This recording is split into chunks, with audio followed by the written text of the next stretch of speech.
ये जिंदगी का दर्द देख गया भाई साहब। चलो स्लाइड नंबर 1, ये स्टेट्स ऑफ मैटर का आप कह सकते हैं सेकंड लेक्चर है। इसके पहले एक क्लास हुई है और उस क्लास में थोड़ा इंट्रोडक्शन भी दिया गया था, इसलिए वो इफेक्टिवली आधे घंटे की हुई है ना। 35 मिनट करीब उसमें पढ़ाई हुई होगी। आइसोथर्म वो होता है भैया जिसमें टेम्परेचर सेम हो, किसी ने पूछा हुआ है। ठीक है, आगे आगे बढ़े।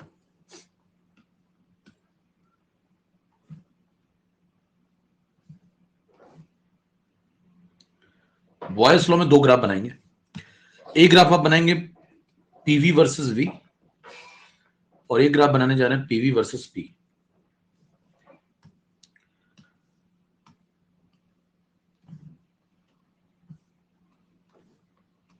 चेक करें। देखिए जब आप यहां वॉल्यूम चेंज करेंगे बॉयल्स लॉ में, आप ध्यान से देखिए तो क्या क्या कांस्टेंट है। एन कांस्टेंट था और टी कांस्टेंट है ना। तो पी और वी एक दूसरे के इनवर्सली प्रोपोर्शनल थे, पी इंटू वी फिक्स्ड आ गया था, है ना। तो जो पीवी मल्टीप्लीकेशन होता है वो कांस्टेंट रहेगा।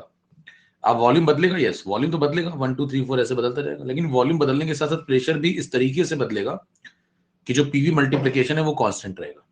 तो यहां देखिए प्रेशर बदलेगा यस, लेकिन पीवी मल्टीप्लीकेशन नहीं बदलेगा। तो ग्राफ कैसा बनेगा, कांस्टेंट। तो ग्राफ यहां भी कांस्टेंट बनेगा, यहां भी कांस्टेंट बनेगा। क्लियर। तो PV versus V graph, PV versus P graph. अगले पे ये लॉग अप्लाई करते हैं, स्लाइड नंबर 2। तो अगला ग्राफ हम बनाने जा रहे हैं log P versus log of V. Check करें, ये सब जो बातें चल रही है वो बॉयल्स लॉ के अंतर्गत चल रही है ना। तो बॉयल्स लॉ का जो रिलेशन था उसको यूज कर लें। क्या रिलेशन था बॉयल्स लॉ का, PV is equal to K, दोनों तरफ लॉग अप्लाई करो तो बन जाएगा log of PV is equal to log of K. ये बन जाएगा log of P plus log of V is equal to log of K. थोड़ा और सॉल्व करो, फर्दर सॉल्व करेंगे बन जाएगा log of P is equal to minus of log of we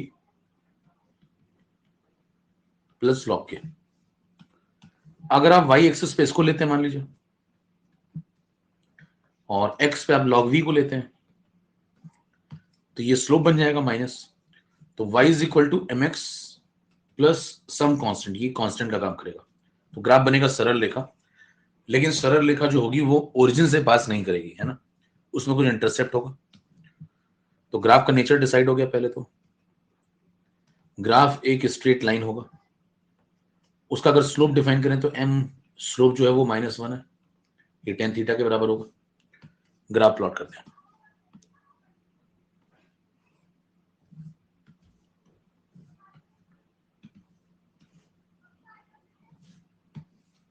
y axis पे आपने log p लिया हुआ है और x पे आपने log v लिया हुआ है। तो ग्राफ जो बनेगा वो कैसा बनेगा, नेगेटिव स्लोप है, देखिए -1 है स्लोप इसका, तो नेगेटिव स्लोप पॉजिटिव इंटरसेप्ट, इसको पॉजिटिव मान रहे हैं, तो ऐसा कुछ ग्राफ है।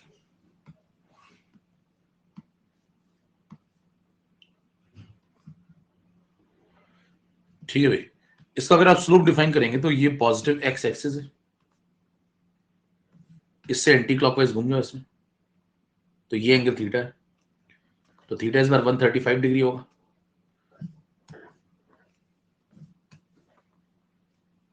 ठीक है, तो बताइए tan थीटा की वैल्यू क्या होगी, कई डिग्री सेल्सियस ना लिख लेना आगे, है ना, एंगल है भैया। tan थीटा -1 है ना, कहने में लग तो वैसा ही रहा है, तो एंगल है ना। कई लोग काफी दिन में रहते हैं, एंगल और एंजल में अंतर नहीं समझ में आता उनको। प्रोफाइल बनाते हैं एंगल प्रिया, बनाना चाहते हैं एंजल प्रिया, बन जाती है एंगल प्रिया। tan थीटा -1 है भैया, है ना। ऐसे लोग देश के लिए खतरा है। तो ये स्लोप देखिए डिफाइन हो गया, tan थीटा की वैल्यू ये।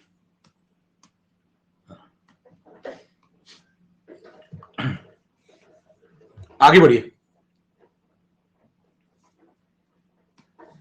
एक पूछा 135 कैसे पता चला, 10 130। बचपन में आपने अगर थोड़ी सी मैथ्स पढ़ी हो छोड़ने से पहले 7 तो रही होगी ना, नहीं, तो 10 135 की वैल्यू होती -1।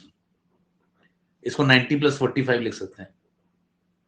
छोड़ने से पहले तो 7 रही होगी ना, बस उतने ही 7 चाहिए था। ठीक है, आगे बढ़ते हैं। आइए एक सवाल लगाते हैं।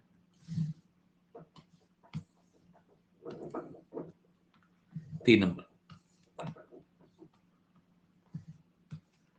अब देखिए, ये जो ग्राफ मैं आपको बताने जा रहा हूं, ये भी पिछले साल मैंने कराया था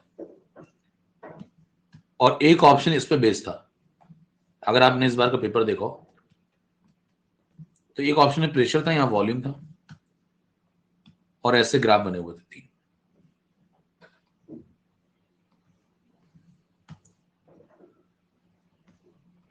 देखा था क्वेश्चन, और ये भी पिछले साल कराया हुआ था। तो मतलब सब कुछ जो 4 ऑप्शन थे, चारों ऑप्शन आपको किताब कॉपी से मिलेंगे, चारों ऑप्शन। ऐसा नहीं कि एक ऑप्शन, इसी के ऑप्शन बना दिए उसने, T1, T2, T3। अब आपसे पूछा जाएगा कि ये 3 ग्राफ है, प्रेशर वर्सेस वॉल्यूम ग्राफ है, तो ऐसा बनेगा रेक्टेंगुलर हाइपरबोला। 4 ऑप्शन है। जो ग्राफ मैं बना रहा हूं यहां पे लिख लें, for a given fixed amount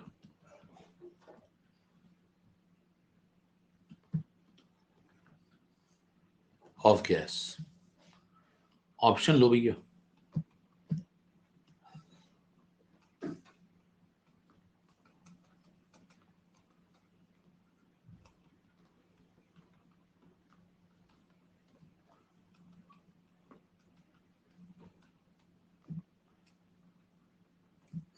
शुरू करें।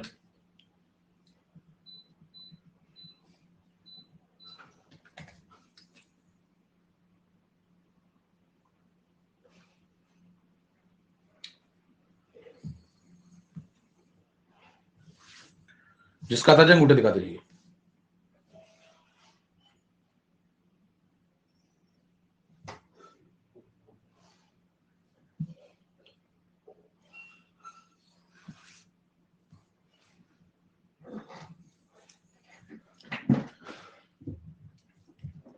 पोल करें।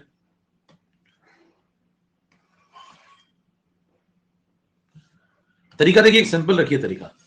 किसी भी, जब 2 वेरिएबल के बीच में ग्राफ बनाया हुआ आपको, तो आप किसी एक वेरिएबल पे जाके खड़े हो जाओ।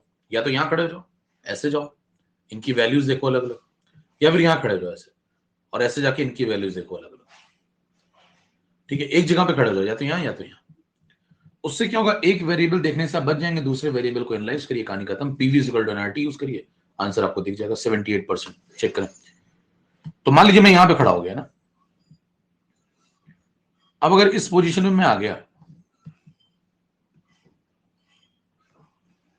ऐसे, तो बताइए प्रेशर तो मैं एक लेके बैठ गया कोई पर्टिकुलर, उस प्रेशर पे इस ग्राफ में ये आंसर मिला वॉल्यूम का, इस ग्राफ में ये आंसर मिला वॉल्यूम का, और इस ग्राफ में ये आंसर मिला वॉल्यूम का। अलग अलग आंसर मिलेंगे, सही बात है।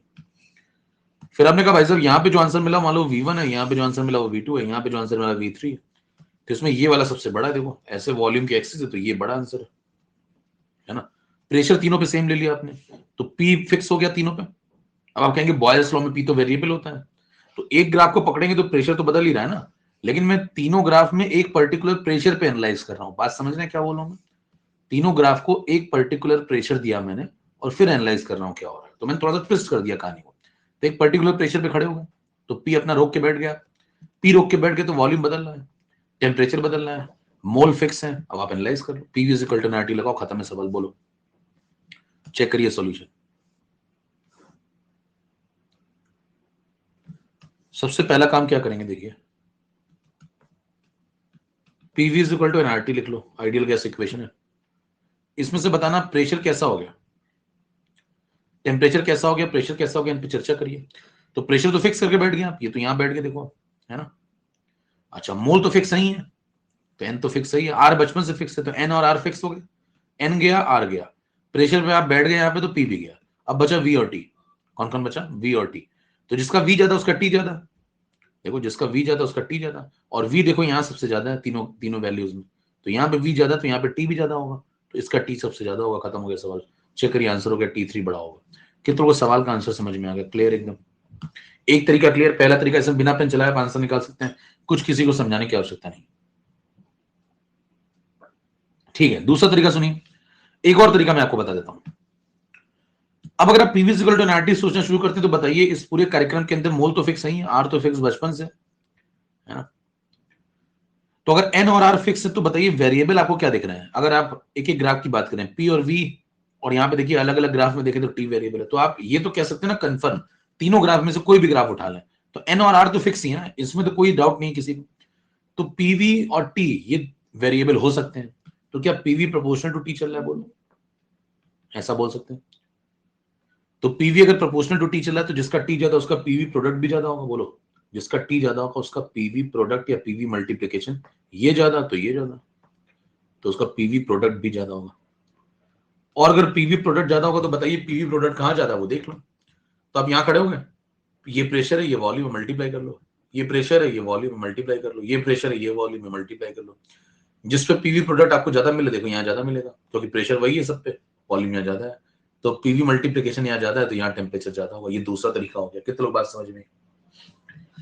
क्या विभिन्न तरीकों से मैंने आपको सवाल बता दिए? तो ऐसे आइए वैसे आइए, कहीं से भी आइए, मिलूंगा मैं आखिरी में। चले आगे बढ़े, एक सवाल और लिखे।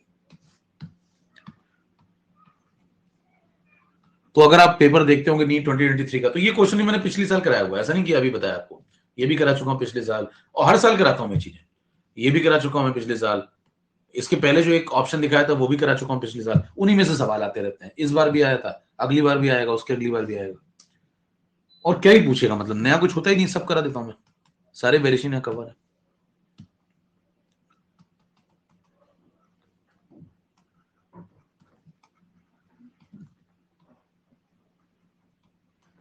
इसलिए मैं कह रहा हूँ ज्यादा इधर उधर भागने की आवश्यकता नहीं है, कोई किताब विताब ज्यादा पढ़ने की आवश्यकता नहीं, सिर्फ क्लास को करिए, और एनसीईआरटी में से कुछ एग्जाम्पल और ब्लॉक के अंदर जो बातें लिखी होती हैं कुछ इंपॉर्टेंट एक्सपेरिमेंटल, वो थोड़ा सा देख लिया करें बस।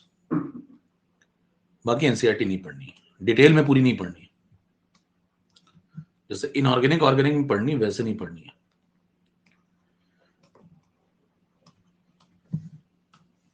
सवाल अगला,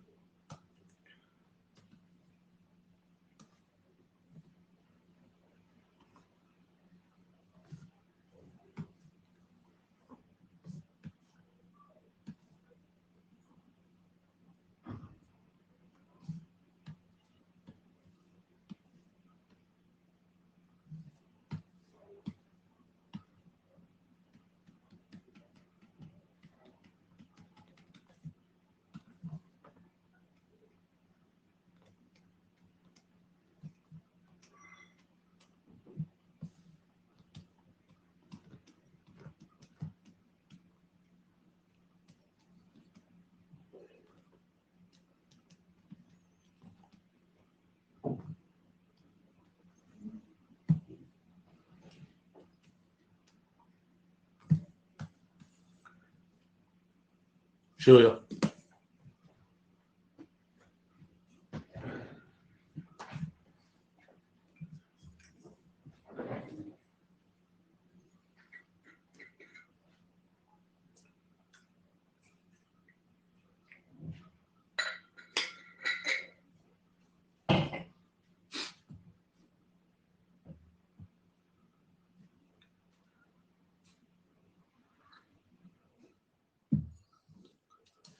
जिसका आता जाए अंगूठे दिखाते जाइए।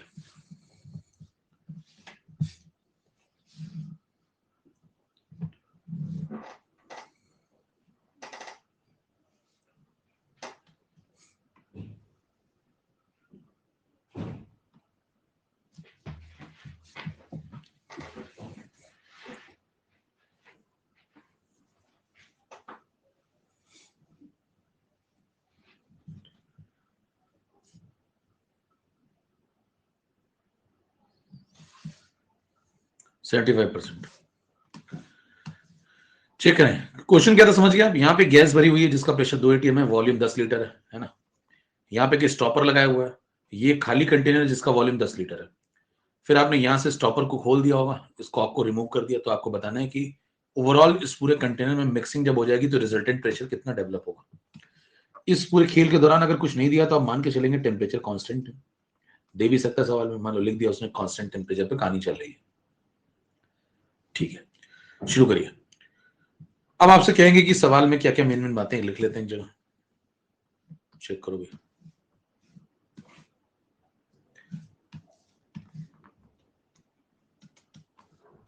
पहली इंपॉर्टेंट बात है कि जो पहले कंटेनर था उसका प्रेशर था 2 atm, उसके अंदर जो वॉल्यूम था वो 10 लीटर था। बाद में जो कंटेनर मिक्सिंग जब हो जाएगी तो प्रेशर कितना हो जाएगा ये बताना है। वॉल्यूम की वैल्यू बाद में देखिए, जब ये दोनों मिक्स हो जाएंगे तो 10 + 10 यानी कि 20 लीटर हो जाएगी। ठीक है, एक क्लास कल भी आपकी भी है ना, क्योंकि पिछले कुछ दिनों से क्लासेस लग नहीं रही थी, तो एक क्लास कल भी, जिससे कि सिलेबस पटरी पे चलता रहे। स्टार्टिंग से इस बात का ध्यान दिया जाता है। ठीक है, तो संडे को भी एक क्लास है आपकी, और मेरे ख्याल से आपको दिख ही रहा होगा, प्लानर में दिख जाता होगा मेरे ख्याल से, है ना। बिल्कुल 9 बजे क्लास है कल 14 को। संडे को 9 बजे क्लास है, 1 घंटे की, 9 से 10 रात को। अभी ये इसमें पूरे खेल के दौरान टेम्परेचर कांस्टेंट है। अच्छा, जब आप ये स्टॉपर यहां से हटाएंगे तो जो पार्टिकल है वो इधर भी शिफ्ट हो जाएंगे, पूरे में फैल जाएंगे, कुछ इधर कुछ इधर, लेकिन वो मोल बढ़ थोड़ी गए हैं। अगर इधर पार्टिकल शिफ्ट हो गए कुछ, तो ओवरऑल जो कंटेनर के अंदर दोनों में मिलाकर के मोल होंगे वो तो उतने ही ना जितने पहले यहाँ थे, क्योंकि बाहर से कोई अंदर पार्टिकल थोड़ी आया, यही पार्टिकल है जितने। तो एन भी फिक्स है और टी भी फिक्स है, तो दो बातें फिक्स है। कौन कौन सी? एन और टी। अब बताएं, एन और टी जब फिक्स होते हैं तो आपने क्या पढ़ा हुआ है? Boyle's law. क्या कहता है बॉयल्स लॉ भाई? कहता है P1V1 is equal to P2V2। लगा दो भाई। प्रेशर पहले कितना था? 2 atm। वॉल्यूम कितना था? 10 लीटर। बाद में कितना हो गया पता नहीं, वॉल्यूम 20 लीटर। P2 की वैल्यू आ गई, 20 से 20 कट लिया, आंसर आ गया 1 atm। चेक करो ये, कितने लोगों को सवाल समझ में आ गया? आइए इसका जुगाड़ देखते हैं, जे क्या कहता है। जे क्या कहता है सुनिए ध्यान से। वो कहते हैं इतना लिखने की आवश्यकता नहीं थी, बताइए एनओटी कैसे कांस्टेंट है, और एनओटी अगर कांस्टेंट है तो प्रेशर वॉल्यूम के इनवर्सली प्रोपोर्शनल चल रहा है, बोलो, है ना। अगर एनओटी कांस्टेंट है तो प्रेशर वॉल्यूम के इनवर्सली प्रोपोर्शनल चल रहा है। ठीक है, फिर बताइए वॉल्यूम पहले कितना था? 10 लीटर। फिर जब आप कॉक की पिस्टन हटा देंगे यहां से तो वॉल्यूम में मिलकर कितना हो जाएगा? 10 + 10 यानी कि 20 लीटर। तो वॉल्यूम क्या पहले से दोगुना हो गया? पहले 10 था, बाद में 20 हो गया। तो क्या ये वॉल्यूम बदल करके दोगुना हो गया? 2 टाइम्स। और वॉल्यूम अगर दोगुना हो गया तो बताइए प्रेशर कैसा हो जाएगा? प्रेशर हो जाएगा आधा, हाफ। तो प्रेशर हाफ हो जाएगा तो पहले कितना प्रेशर था? 2 atm। अब कितना हो जाएगा? उसका आधा, यानी कि 1 atm। खत्म हो गया सवाल। कितनों को बात समझ में? तो क्या एक लाइन में सवाल खत्म है? अगर आपका दिमाग चलता थोड़ा तो बोलो भैया मेरे सुस्त दोस्तों। अगला रिलेशन है Charles law, 5 number.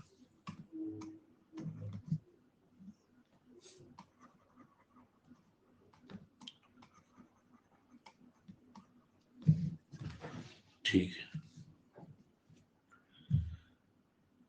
Yes. DPP module सब आपको टेलीग्राम चैनल पे मिल जाएगा, टेलीग्राम चैनल ज्वाइन कर लीजिए। ये हम नहीं पूछे how are you, I am fine thank you, English में जवाब दिया करिए, नहीं I am fine thank you.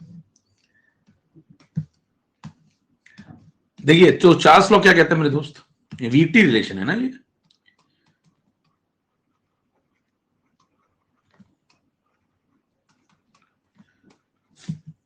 परिभाषा लिखिए।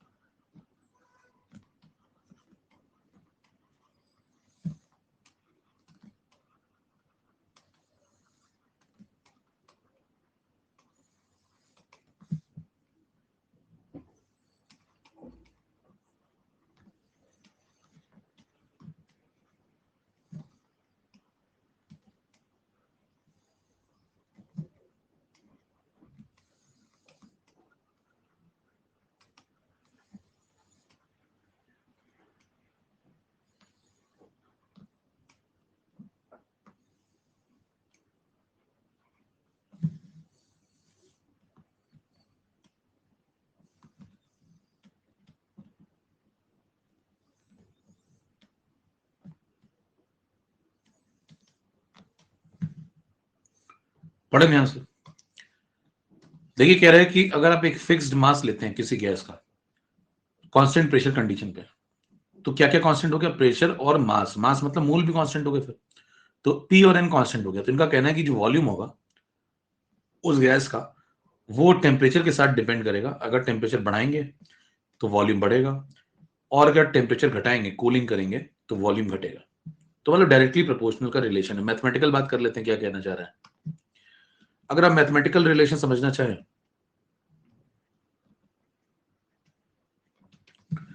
तो ये कहना चाह रहा है, रिटर्न मिले,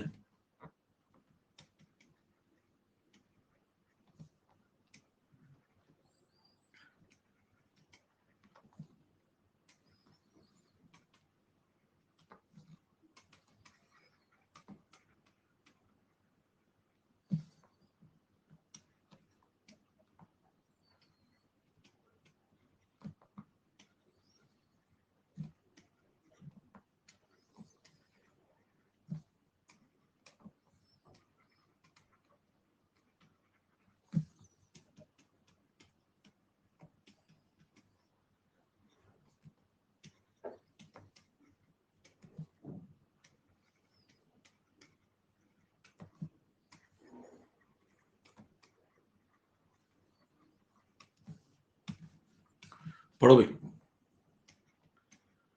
ये बात कह रहा है। और ये तब लागू होगी जब पी और एन कांस्टेंट है।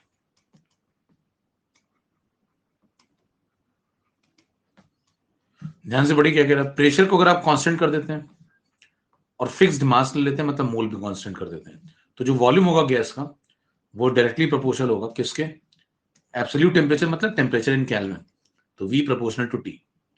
तो T बढ़ाएंगे तो V बढ़ेगा, T घटाएंगे तो V घटेगा। यही कह रहा था ऊपर भी, यही नीचे भी कह रहा है।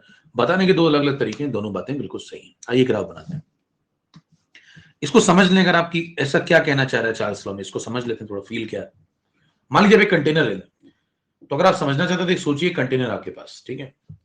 अब इसके अंदर कोई गैस भर दिया आपने, 2 मोल 4 मोल जो भी आपकी इच्छा हो, एक बार भर दीजिए डिसाइड करके, क्योंकि बार बार मैं अब मोल नहीं बदलने दूंगा। तो एक बार मान लीजिए आपने 4 मोल भर दिया अंदर, तो मोल हो गए कांस्टेंट। अब 4 ही रहने हैं मोल, ना कोई अंदर से बाहर पार्टिकल जाएगा और ना कोई पार्टिकल बाहर से अंदर जाएगा।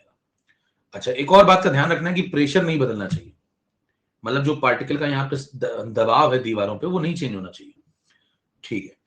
अब आप हीट कर रहे हैं, मान लीजिए आप हीट कर रहे हैं, टेम्परेचर बढ़ा रहे हैं, तो जब आप हीट करेंगे आप बर्नर लगाएंगे, तो बर्नर लगाने से इन पार्टिकल की एनर्जी तो बढ़ेगी ना भाई। बोलो भाई, अगर आपने मान लो टेम्परेचर बढ़ा दिया, 400 से 500 कर दिया, 400 से 800 कर दिया, तो आपने टेम्परेचर बढ़ा दिया, तो मतलब आपने हीट सप्लाई की। जब आप हीट सप्लाई करेंगे तो बताइए उन पार्टिकल की एनर्जी बढ़ेगी, और अगर उन पार्टिकल की एनर्जी बढ़ेगी तो वो पिस्टन को ऊपर फेंकना चाहेंगे। लेकिन अगर आपने इस ये सब करने दिया तो बताइए फिर इसका मतलब फिर प्रेशर पे कुछ असर पड़ सकता है। तो आपको क्या करना पड़ेगा, एक वेरिएबल को रोक के रखना है, कुछ भी हो जाए प्रेशर नहीं बदलने देना है। क्योंकि अगर आप यहाँ पे इसको रोक के बैठ जाएंगे, कहेंगे नहीं भाई साहब ऊपर नहीं जाना है, देखो ऐसे मान लो मैं बैठ जाऊं यहाँ पे, इसको हीट दे रहा हूं, हीट दी तो इनकी एनर्जी बढ़ गई, इनकी एनर्जी बढ़ गई, और आप कह रहे हैं कि भाई साहब मैं तो इसको रोक के बैठ जाऊंगा। अगर इसको रोक करके बैठ जाएंगे आप तब तो प्रेशर बढ़ जाएगा ना भी अंदर का, क्योंकि पार्टिकल की एनर्जी बढ़ गई है। और आप अगर किसी तरीके से अगर पिस्टन को ऊपर नहीं जाने देना, कहें नहीं रुको यही रुको, तो फिर तो अंदर का प्रेशर बढ़ जाएगा, और प्रेशर आप बदलना नहीं चाहते, उतना ही रखना चाहते हैं। तो आप क्या कहेंगे, पिस्टन को जाने देंगे, पिस्टन से कहेंगे जाओ जहां जाना है कुछ भी हो जाए लेकिन प्रेशर चेंज नहीं होना चाहिए। तो बताइए पिस्टन ऊपर मूव कर जाएगा, जब पिस्टन ऊपर मूव कर जाएगा तो वॉल्यूम बढ़ जाएगा, वॉल्यूम बढ़ जाएगा, पार्टिकल उतने ही है लेकिन प्रेशर मेंटेन रहेगा, क्योंकि उन पार्टिकल को आपने ऊपर जाने दिया, एक्सपेंड होने दिया, तो दीवारों पर जो लगने वाला प्रेशर है वो उतना ही मेंटेन रहेगा। तो पी मेंटेन रखा, एन मेंटेन रखा, हीट प्रोवाइड की, तो हीट को संभाला किसने, वॉल्यूम ने। आपने एक्सपेंशन होने दिया है। कितने लोग बात समझ में आ गई। तो एग्जैक्टली क्या चार्ल्स लॉ कहना चाह रहा है, समझ गए। 6 नंबर पे ग्राफ बनाते हैं।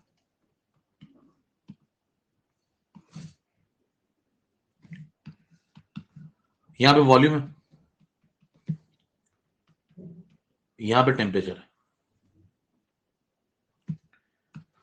रिलेशन क्या दोनों के बीच में, V proportional to T, V is equal to KT। V को ले लो Y एक्सिस पे, और टेम्परेचर को ले लिया आपने X एक्सिस पे, तो ये बन गया slope, Y is equal to MX। ये ग्राफ है, तो ग्राफ बनेगा सरल रेखा, ओरिजिन से पास होगा ऐसा कुछ।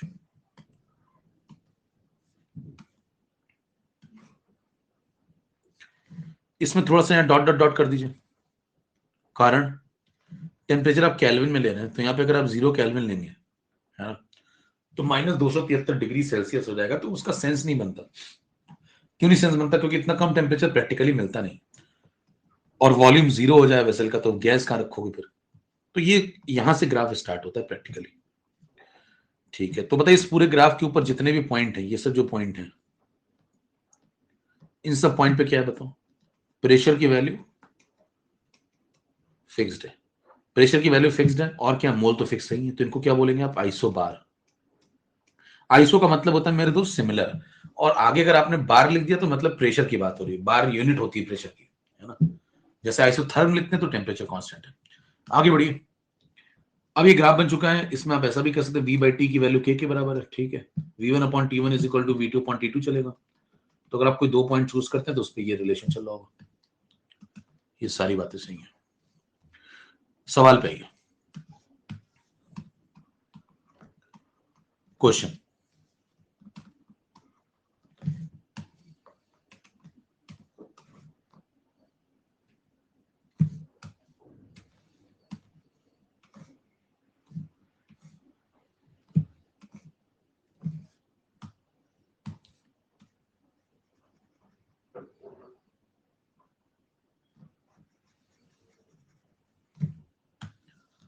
तीन ग्राफ है, यहाँ पे वॉल्यूम लिया हमने, यहाँ टेम्परेचर लिया, जो ग्राफ मैंने प्लॉट किया वो फिक्स्ड अमाउंट ऑफ गैस के लिए।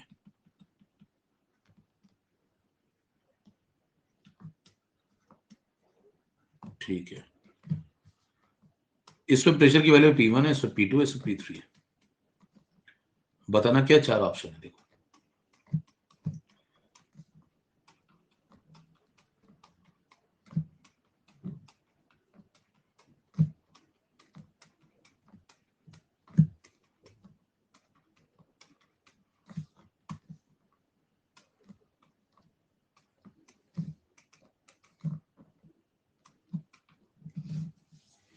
शुरू हो जाओ भाई।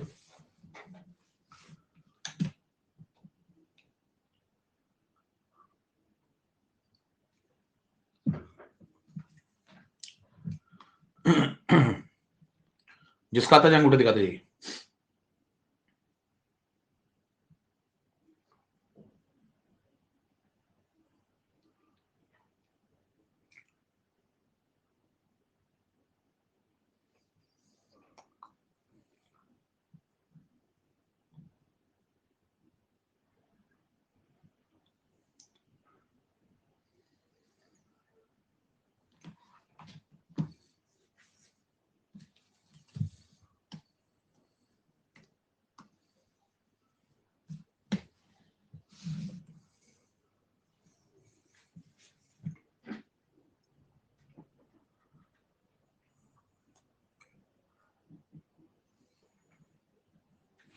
तरीका देखिए वही है, आप एक जगह पे खड़े हो जाया करिए कहीं पे, मैंने कहा ना बार बार भाई, या तो यहाँ पे खड़े हो जाओ, वेरिएशन देखो टेम्परेचर का, या फिर यहाँ खड़े हो जाओ किसी टेम्परेचर पे, वेरिएशन देखो वॉल्यूम का, अपने आप आइडिया लग जाएगा।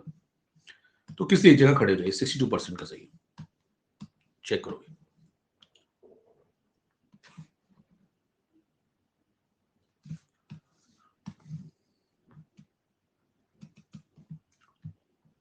सबसे पहले बताना पीवी इक्वल टू एनआरटी लगा लो। अब बताओ पीवी इक्वल टू एनआरटी में अगर आप यहाँ खड़े हो गए मान लो एक पर्टिकुलर वॉल्यूम पे, तो यहां पे खड़े हो गए लो,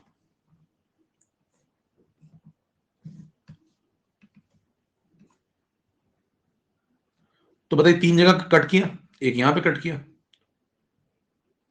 एक यहां पे वैल्यू कट कर रही है, एक यहां पे कट कर रही है, तो तीन अलग अलग टेम्परेचर मिल रहे हैं क्या? यहाँ पे टेम्परेचर एक मिला, यहाँ दूसरा मिला, यहाँ तीसरा मिला, तीन अलग अलग डिफरेंट टेम्परेचर है, ठीक है। एक पर्टिकुलर वॉल्यूम पे अगर आप यहाँ पे खड़े हो गए, तो बताइए इस पर्टिकुलर वॉल्यूम पे V तो फिक्स हो गया ना सबके लिए, सब सारे ग्राफ के लिए मैं यहाँ खड़ा बैठा हूँ, इसी वॉल्यूम को मैंने सबको दिया, मतलब सारे ग्राफ को मैंने सारे केसेस को सब सेम वॉल्यूम पे रखा, तो मैं यहाँ पे खड़ा हूँ, तो V तो सबका सेम है। अब अगर V सबका सेम है तो ये तो गया, वेरिएबल नहीं रहा, R बचपन से सेम है, बचा P, N और T। उसमें से बताना N तो फिक्स सही है क्योंकि फिक्स्ड अमाउंट ऑफ गैस पे आप सवाल लगा रहे हैं, तो N भी गया, N गया, R गया, एक जगह पे खड़े हो गए V पे, तो V भी गया। तो बताओ V, N और R चलेगा तो P और T तो बचे, बोलो मेरे दोस्त। तो क्या सिर्फ दो वेरिएबल बचे फिर मेरे हिसाब से, एक प्रेशर और एक टेम्परेचर। तो पी और टी एक साथ प्रोपोर्शनल खेलेंगे ना, एक तरफ पी है दूसरी तरफ टी है, तो ये दोनों प्रोपोर्शनल खेलेंगे, जिसका पी ज्यादा उसका टी भी ज्यादा, और जिसका पी कम उसका टी कम। तो बताइए इस पर्टिकुलर वॉल्यूम पे, इस पर्टिकुलर वॉल्यूम पे कौन सा टेम्परेचर ज्यादा है? ये वाला। देखो टेम्परेचर की एक्सिस ये है, तो ये वाला टेम्परेचर ज्यादा है, और जिसका टी ज्यादा होगा उसका पी भी ज्यादा होगा। तो इस पे अगर टेम्परेचर ज्यादा है तो इस पे प्रेशर भी ज्यादा होगा, तो P3 सबसे बड़ा होगा। ये आंसर है। सवाल खत्म हो गया। कितने को बात समझ में आ गई? तो क्या बिना पेन चलाए सवाल लग रहा है आराम से, एक कॉन्सेप्ट पकड़ के चलें तो? अब और भी तरीके हो सकते हैं। दूसरा तरीका फिर से स्लोप से समझना चाहते हैं कि स्लोप एग्जैक्टली क्या, क्योंकि उससे और भी क्लैरिटी आती है। तो उसमें क्या करिए, v और t के बीच में ग्राफ बना। देखिए तो जिनके बीच में ग्राफ बनाए उन दोनों को वेरिएबल्स को अपोजिट साइड में ले आओ। तो इसको v को इधर रहने दो और बाकी सबको उधर भेज दो। तो बन जाएगा v is equal to N R T by P, बराबर है। इसको लिख लो v is equal to T को अलग कर लो, बाकी सबको अलग कर लो, एन आर बाई पी को अलग कर लो, और टेम्परेचर को अलग कर लो। तो इसको लिया y एक्सिस पे, इसको लिया x एक्सिस पे, तो ये बन गया स्लोप। तो ये हमारा स्लोप है। तो बताइए y is equal to M X चल रहा है, तो ये हमारा स्लोप है। तो अगर आपसे पूछा जाए बताओ इस ग्राफ के अंदर स्लोप की वैल्यू क्या डिफाइन करेंगे, तो आप स्लोप को m से रिप्रेजेंट करते हैं, और m कौन है? m है एन आर बाई पी, बराबर है। ठीक है, तो v is equal to K T चल रहा है। देखो वैसे ही तो चल रहा है relation, v is equal to K T type. लेकिन ध्यान दीजिए v is equal to K T के अंदर ये जो रिलेशन आप पढ़ते थे, इसमें k कौन है?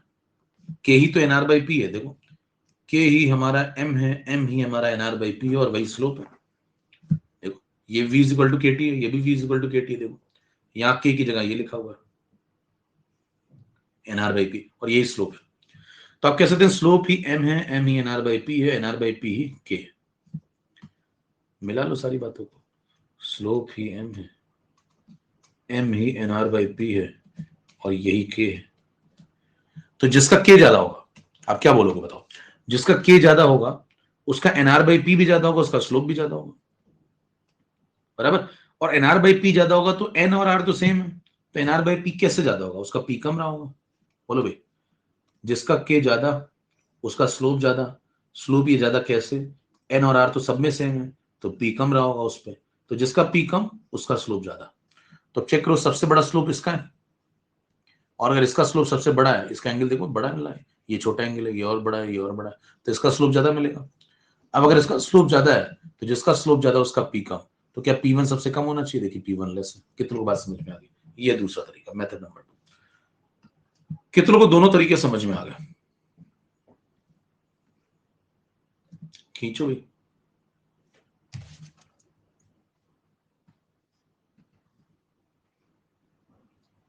चलें, तो दो मेथड है, एक कॉन्सेप्चुअल तरीका, उससे सारी बातें क्लियर हो जाती हैं। अब इससे आप कुछ भी समझा सकते हैं किसी को भी। कोई पूछे आपसे कि इस बार जो प्रोपोर्शनलिटी कांस्टेंट है, ध्यान सुनना सवाल, कहेगा v is equal to K T वाला जो रिलेशन है, जो ये ग्राफ है, ये रिलेशन है, इसमें जो k है वो किन बातों पे डिपेंड करेगा? टाइप करिए। अब कॉन्सेप्ट क्लियर होगा तो आप फटाफट बता देंगे। अब ये अच्छा सवाल है, देखिए एकदम से आ जाए तो ये जो कांस्टेंट k है वो किन बातों पे डिपेंड करेगा? तो इन बातों पे डिपेंड करेगा। k की वैल्यू ये है, n पे और p पे डिपेंड करेगा। कह रहे r पे नहीं करेगा, r तो यूनिवर्सल कांस्टेंट है, n और p पे डिपेंड। कितने लोगों को बात समझ में आ गई? अब ये बात अचानक से कोई पूछेगा आपसे तो आप थोड़ी देर सोचेंगे, बस वही तो वो चाहता है कि आप सोचें, हड़बड़ाएं और गलत करें। तो आप चीजें सब कवर करके चलें पहले से, कुछ भी आया पहले से तैयार हो जाइए। एग्जाम है, तैयार हो जाइए। चलें, ठीक है। यहाँ इसको कांस्टेंट लो तब भी सवाल लग जाएगा, यहाँ बैठ जाओ, यहाँ बैठ जाओ तो ऐसे देख लेना, तब भी आंसर वही आएगा। चेक कर लो। यहाँ देखो बता देता हूँ, देखो यहाँ खड़े हो गए, मान लो तुम, टी फिक्स हो गया, ये गया, आर तो पहले ही गया, एन तो कांस्टेंट है ही है। अब बताओ यहाँ खड़े हो गए तो ये तीन वॉल्यूम मिले आपको, बताओ कौन सा वॉल्यूम ज्यादा है? ये वाला वॉल्यूम ज्यादा है। जहां वॉल्यूम ज्यादा है वहां प्रेशर कम होगा। देखो यही दोनों तो बचे ना, बाकी तो ये तीनों कांस्टेंट हो गए। यहाँ पे खड़े हो गए तुम, एन कांस्टेंट, आर कांस्टेंट, यहाँ पे खड़े हो गए तो टी भी कांस्टेंट, ये कांस्टेंट, तो पी और वी का मल्टीप्लीकेशन भी कांस्टेंट, तो v कम तो p ज्यादा। तो बताइए यहाँ पे v सबसे ज्यादा आएगा, और v ज्यादा आएगा तो प्रेशर कम आएगा। लो सही है। कहीं से भी आइए, मिलूंगा मैं, मैंने आपको पहले, आपको एक बार डेवलप हो गया सोचने का तरीका तो आप कुछ भी सवाल घुमा फिरा के बना सकते हैं खुद से भी। चले 8 नंबर पे आइए। तो आप अपना थिंकिंग प्रोसेस डेवलप करिए, और ये चीजें काम आती है, फिजिक्स में भी काम आएंगे। एक बार आपने सोचना शुरू कर दिया, मतलब पढ़ाई से रिलेटेड बात कर रहे हैं, कह रहे हैं सोचता तो बहुत हूं सर, नहीं वो नहीं। अब देखिए, अब क्या है, first class, I like it. अब दोनों तरफ लॉग अप्लाई करेंगे भैया ना, लॉग अप्लाई करिए दोनों तरफ। एक कह रहा है can you be little bit faster, अरे फास्टर नहीं, फास्ट एंड फ्यूरियस हो जाएंगे। अभी तो पढ़ना शुरू करो, पहली दूसरी क्लास, अभी पहल जाएंगे आधे लोग, बहुत तेज चलेंगे ना। तुमने भी स्पीड देखी कहाँ हमारी, पुराना रिकॉर्डेड देखा करो, इंजॉय और मील हो जाता है उसमें, एकदम सांस नहीं आती है इसे, अस्थमक शिकायत हो जाती है कई लोगों को, है ना। अभी पढ़ते रहो शांति से, बिल्कुल। देखिए क्लास में बिल्कुल सुझावों के बिना आया करिए, मेरी क्लास में आइए, दरी लेकर के आइए, दोनों हाथ जोड़ करके आनंद लीजिए भक्ति का, है ना। सब सही होगा, धीरे धीरे आपको मोक्ष की प्राप्ति होगी, एकदम आनंद लीजिए।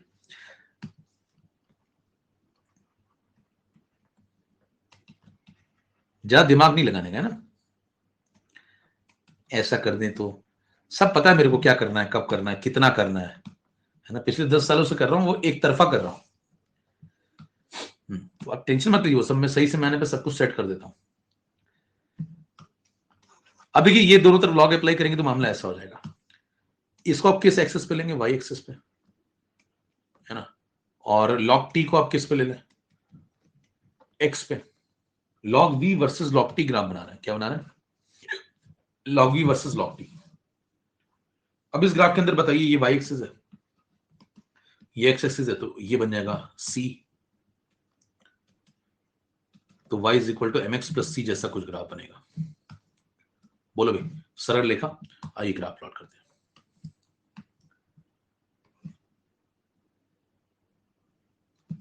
ठीक है, देखिए सबसे पहले आप इसमें स्लोप अगर चेक करें तो स्लोप की वैल्यू m है, m की वैल्यू यहाँ पे 1 है। देखो ये एक्स एक्सेस पे ले लिया मैंने, तो यहां में ले रहा हूं log ऑफ v, और यहां पे ले रहा हूं log of t।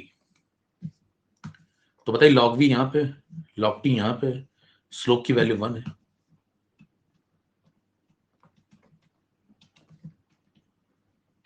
m is equal to ten theta हो जाएगा 1045, क्योंकि 1 है। ठीक है, तो ग्राफ बनेगा स्ट्रेट लाइन पासिंग ओरिजिन से थोड़ा सा ऊपर, इंटरसेप्ट लेके घूमेगा, पासिंग थ्रू ओरिजिन वाला नहीं है, यहां पे घूमेगा, इंटरसेप्ट है। तो ये ले लो भैया, स्लोप कैसे डिफाइन करोगे, ये एंगल थीटा है, थीटा की वैल्यू 45 डिग्री है इस बार।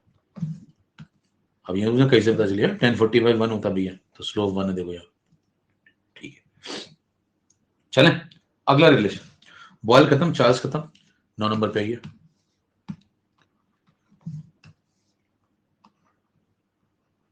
गेलो-सॉक्स लॉ,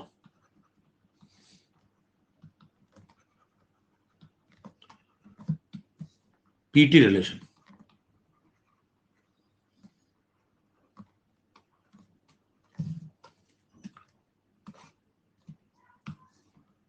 लिखो।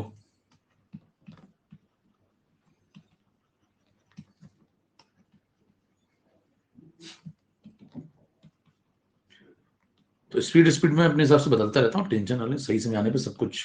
8 गियर की गाड़ी है मेरे पास, है ना। तो अभी तीसरा चौथा गियर चल रहा है।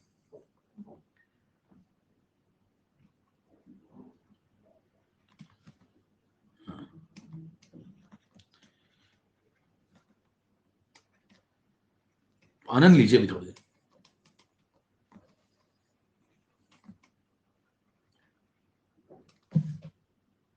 पढ़ो भाई क्या कह रहा है। आपसे कह रहा है कि अगर आप कांस्टेंट वॉल्यूम लेते हैं तो जो प्रेशर होता है फिक्स्ड अमाउंट ऑफ गैस का, यानी कि मोल फिक्स कर लिया उसने ना, तो प्रेशर टेम्परेचर के साथ वेरी करेगा। तो दो बातें कांस्टेंट हो गई, वी कांस्टेंट हो गया और अमाउंट फिक्स है तो एन कांस्टेंट हो गया। तो वी और एन कांस्टेंट है, पी और टी में रिलेशन है। तो इनका कहना है पी प्रोपोर्शनल टू टी होगा अगर वी और एन फिक्स हो जाए। अच्छा, वी अगर फिक्स हो गया तो उसको आप नाम देंगे आइसोकोर, वॉल्यूम सेम है तो नाम देंगे आइसोकोर। ठीक है, पी और टी में ये रिलेशन आ चुका है। अब इसको आगे बढ़ाइए, आगे बढ़ाएंगे तो आप इसको लिख देंगे P is equal to K T, P by T is equal to K, और ये कांस्टेंट है। चलते जाओ भैया, ग्राफ बना लो एक जल्दी से।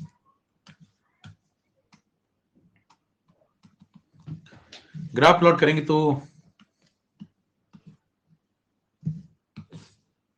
यहां पे प्रेशर है, यहां पे टेम्परेचर है, रिलेशन है P is equal to KT, Y is equal to ये बन गया MX प्लस 0। ठीक है, तो ग्राफ बनेगा कैसा, सरल रेखा, और कहां से पास करेगा, ओरिजिन से, इंटरसेप्ट नहीं है ऐसा। यहां पे आप डॉट डॉट डॉट कर दो, फिर से वही लॉजिक देंगे, टेम्परेचर 0 केल्विन हो गया तो -273 डिग्री हो जाएगा, प्रैक्टिकली पॉसिबल नहीं। इस पॉइंट, इस ग्राफ पे जितने भी पॉइंट्स हैं इन सब पे वॉल्यूम सेम है, आइसोकोर बनाए।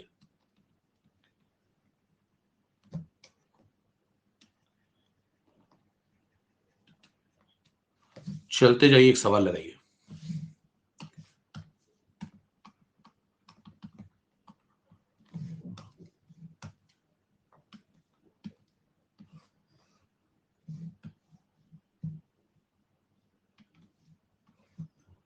पिछले साल भी जो मैंने स्टेट्स ऑफ मैटर के आप नोट्स देख लें, पिछले साल भी जो सवाल आया था एग्जैक्टली नोट से था, इस बार जो सवाल है वो भी एग्जैक्टली नोट से, मतलब ग्राफ पे वही सेम सवाल ही आ रहे हैं। तो जितने ग्राफ मैं आपको करा रहा हूं उनको ध्यान से करते जाइए। सीधे सीधे वही चिपका देते हैं।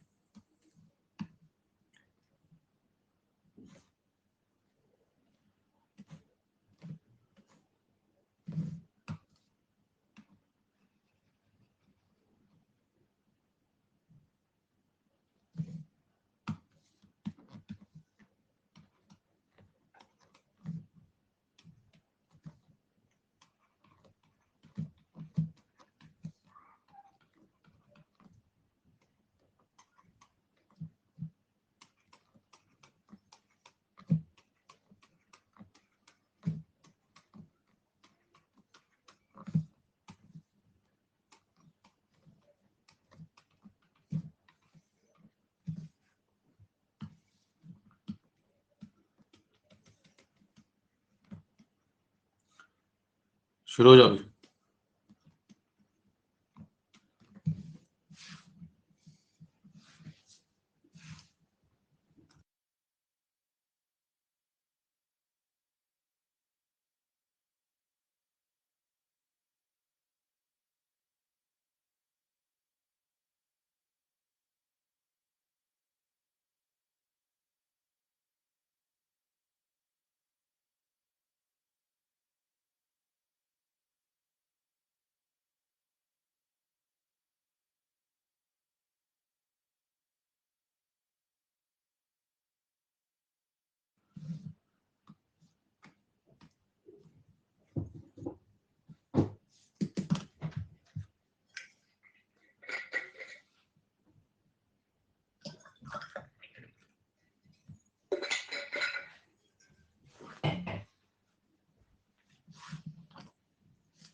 एटी 82%। चेक करो भी क्या करेंगे। फिर से पीवी इक्वल टू 90 पे सोचो। अब डिटेल में काफी बार बता दी मैंने आपको बातें, तो जल्दी जल्दी कर रहे।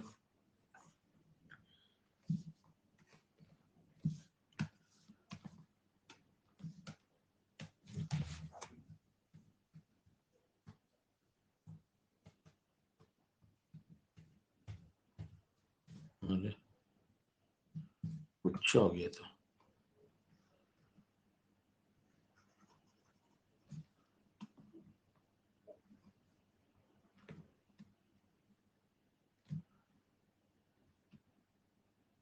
हटाएं, दो चार यही बना लेंगे, बदला कहने सर ने ये क्या बनाया था।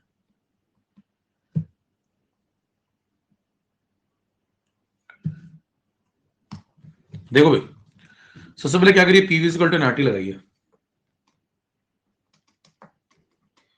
और बताइए पीवी इक्वल टू 90 के अंदर अगर आप फिर एक जगह पे खड़े हो जाएं, या फिर यहां खड़े हो जाएंगे या फिर यहां, दोनों ऑप्शन खुले हुए हैं, किसी एक जगह खड़े जाया करिए। तो मान लीजिए मैं यहां पे खड़ा हो गया, तो यहां पे 3 वैल्यूज देखी मैंने। एक प्रेशर पे खड़ा हो गया मैं, तो एक वैल्यू ये मिली, एक वैल्यू ये मिली, और एक वैल्यू ये मिली, 3 टेम्परेचर की वैल्यू मिली, ये वाली ज्यादा है।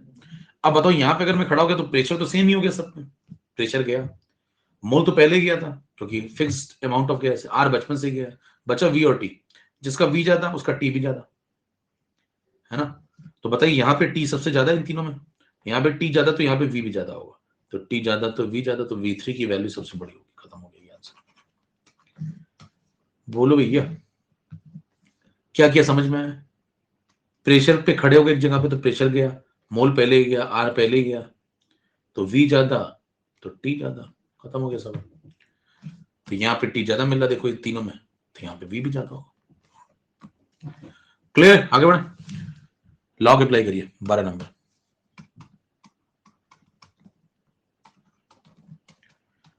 P is equal to KT आ जाएगा, लॉग अप्लाई करें, log of P is equal to log of K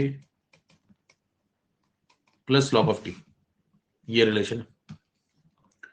graph बनाओ, इसको y पे ले लो, log T को x पे ले लो, ये बन जाएगा स्लोप के बाद इंटरसेप्ट, ये स्लोप बन जाएगा बगल में 1, ये लो ग्राफ प्लॉट करो।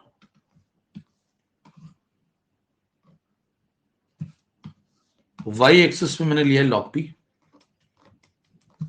और x पे लिया मैंने log T, ग्राफ बनेगा सरल रेखा, इंटरसेप्ट है और स्लोप की वैल्यू 1 है, देखो तो स्लोप हो गया tan थीटा 1045, तो ग्राफ ये लो भैया,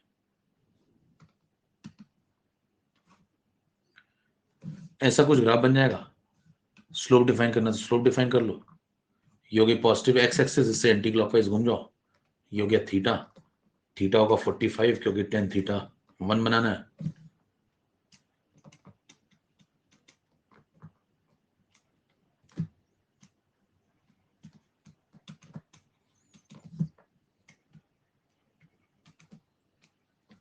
बराबर। खींचो, सवाल लिखो।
निपटाओ भी बड़ा।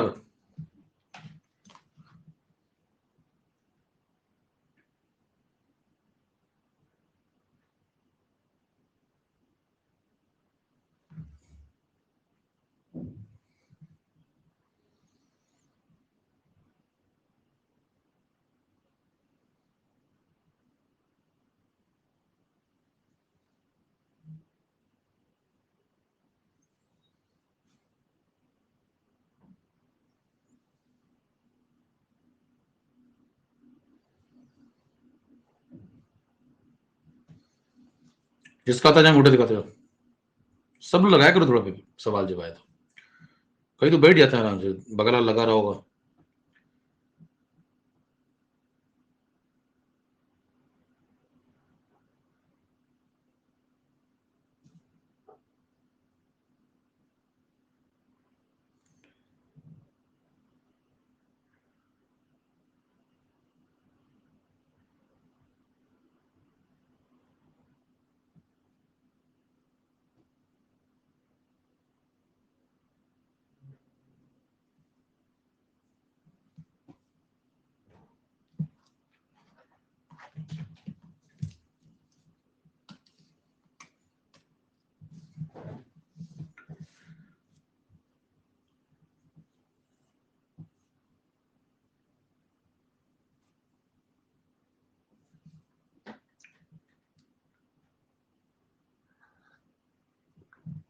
सिक्सटी 68% चेक करिए, कह रहा है ये जेई में आ चुका क्वेश्चन। समझिए ध्यान से क्वेश्चन क्या है, लैंग्वेज पढ़िए क्या कह रहा है। एक सिलेंडर है, मैक्सिमम प्रेशर 15 एटीएम बियर कर सकता है, उसके बाद वो फट जाएगा। ठीक है, अभी उसके अंदर 10 एटीएम प्रेशर है, टेम्परेचर 27 डिग्री सेल्सियस है, आग लगती है। तो जब आग लगेगी तो टेम्परेचर बढ़ेगा उसका, है ना, हीट सप्लाई होगी। तो टेम्परेचर जब बढ़ेगा तो पूछा है किस टेम्परेचर पे सिलेंडर फटेगा, है ना। चेक करोगे, सबसे पहले मान लो आपके पास ये सिलेंडर था, इसके अंदर आपने कोई गैस भर रखी होगी, और इसके अंदर प्रेशर है अभी स्टार्टिंग में 10 एटीएम,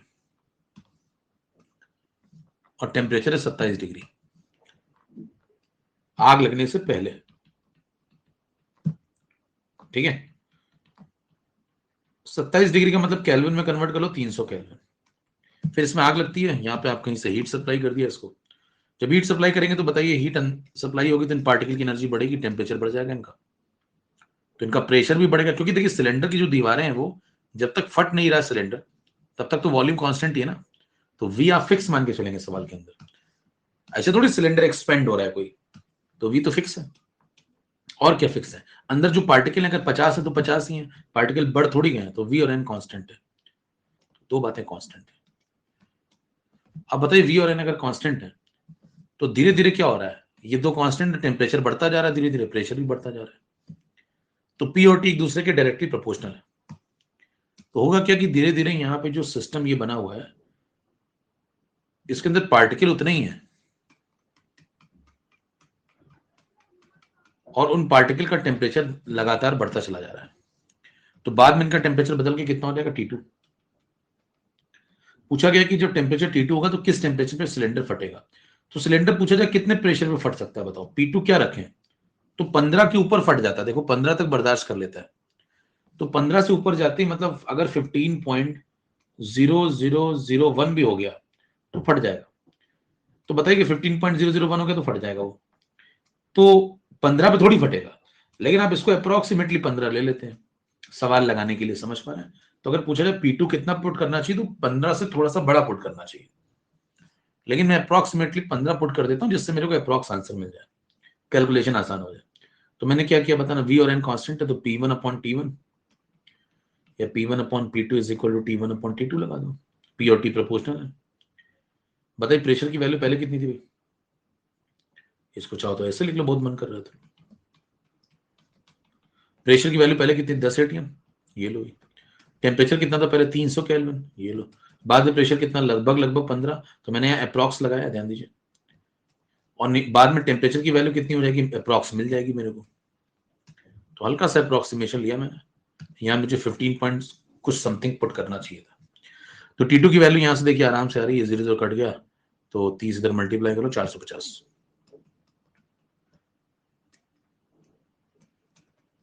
करीब करीब इस पे सिलेंडर फटेगा। खींचो ये, चले, हैव अ गैथ लो।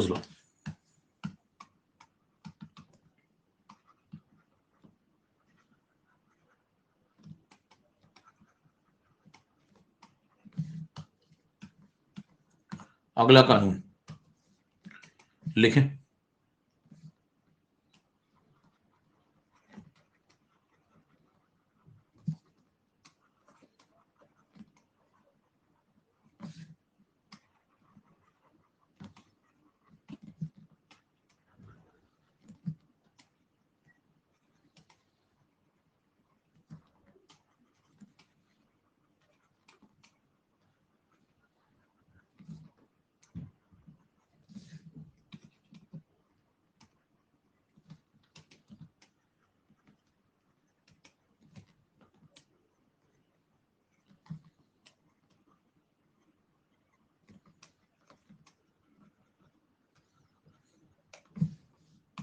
कह रहा है कभी देखिए कि अगर आप इक्वल वॉल्यूम लेते हैं सभी गैसेस का और सेम कंडीशन मतलब टेम्परेचर और प्रेशर सेम देते हैं, वॉल्यूम भी सेम देते हैं, तो मोल भी सेम होंगे, तो मॉलिक्यूल भी सेम होंगे। तो इसको कहने का दूसरा मतलब क्या है, अगर आप टेम्परेचर और प्रेशर सेम देते हैं तो अगर आप इक्वल वॉल्यूम लेते हैं गैसेस को, बराबर वॉल्यूम देते हैं, तो बराबर पार्टिकल लेने पड़ेंगे। तो अगर बराबर नहीं लेते हैं, अनबराबर लेते हैं, तो अनबराबर पार्टिकल लेने पड़ेंगे, यानी कि अनइक्वल पार्टिकल लेने पड़ेंगे। तो मतलब V प्रोपोर्शनल टू N चल रहा है, तो जिसके पार्टिकल ज्यादा उसको वॉल्यूम भी ज्यादा मिलेगा। इस बार कांस्टेंट क्या क्या है, P कांस्टेंट है और T कांस्टेंट है, तो P और T फिक्स हो जाएंगे बराबर। P और T constant, V proportional to N, जिसका मोल ज्यादा उसका वॉल्यूम ज्यादा। V is equal to KN लगा दो, K कांस्टेंट हो गया, तो V1 upon V2 is equal to N1 upon N2, ये रिलेशन हो गया। कितना बात समझ में आ गई, क्लियर? चलते जाइए, इसका अगला वर्जन लो भाई 15 नंबर। या बताना गिवन नंबर ऑफ मोल्स जो होते हैं वो क्या होते हैं, given mass upon molar mass, W upon M लिख सकते हैं मोल को, तो थोड़ा सा वेरिएशन लिखिए। V is equal to KN लिखा आपने, मोल की जगह लिख दो यहाँ पे given mass upon molar mass, चलेगा? बोलो, मोलर मास को इधर ले आओ तो बन जाएगा W बाई V, इस तरफ W बाई V क्या होता है, डेंसिटी, तो M इज इक्वल टू आ गया K इंटू डेंसिटी। बोलो, तो क्या रिलेशन को मॉडिफाई कर लिया है, कहानी वही, लिखने का तरीका बदल दिया। तो इसको मैंने कन्वर्ट करके इसमें ले आया। M यहाँ क्या है, मोलर मास, D क्या है, डेंसिटी। ये सब बातें कब सही है बताना, ये सब बातें आई कहां से, जब V प्रोपोर्शनल टू N होगा तभी सब बातें सही है। P और T कांस्टेंट है, इसका मतलब पूरे कैलकुलेशन के दौरान, ठीक है। अब सोचिए जरा, यहां से क्या समझ में आता है, डेंसिटी ऑफ गैस अपने मोलर मास के डायरेक्टली प्रोपोर्शनल होती है। क्या हटा दो यहां से, तो ये दोनों प्रोपोर्शनल होते हैं। तो यहां से अगर कोई व्यक्ति आपसे कहता है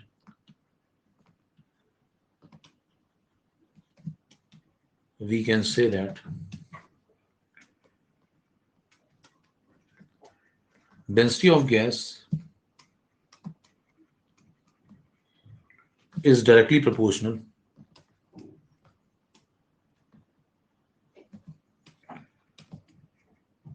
to its molar mass, सही बोल रहे हैं? तो मतलब जो गैस ज्यादा भारी होगी उसकी डेंसिटी ज्यादा होगी, सेम कंडीशन अगर आप प्रोवाइड करते हैं। ये सब बातें कब सही हैं, जब P और T सबको सेम मिला। तो बगल में आप लिख लें at constant P and T condition. को पूछे ये कौन सा लॉ है, तो आप बोलेंगे यही सेम एवोगैड्रोस लॉ है। तो एवोगैड्रोस लॉ को क्या ऐसे भी लिख सकते हैं, यस। तो ये समझ में आना चाहिए, घुमा फिरा के जब सवाल आता है तो ऐसे घुमाता है सवाल, ठीक है। आपने कभी फॉर्मूला पढ़ा डेंसिटी का, डेंसिटी का फॉर्मूला होता है गैस के केस में PM by RT, PV is equal to NRT से निकलता है, आगे निकाल भी देंगे, तो ये देखा हो कभी, तो ये फॉर्मूला देख लीजिए, उससे डायरेक्ट समझ में आती बात। डेंसिटी ऑफ गैस का ये फॉर्मूला है, तो अगर R कांस्टेंट है बचपन से, P और T भी आपने सेम दिए गैस को, दो गैसेस को, तो जिसका मोलर मास ज्यादा उसकी डेंसिटी ज्यादा, D प्रोपोर्शनल टू M, वही तो लिख रहा है। बोलो ये आज के लिए इतना ही, आशा करते हैं आशा को भी समझ में आएगा। नमस्कार, मिलते हैं, थैंक यू मच।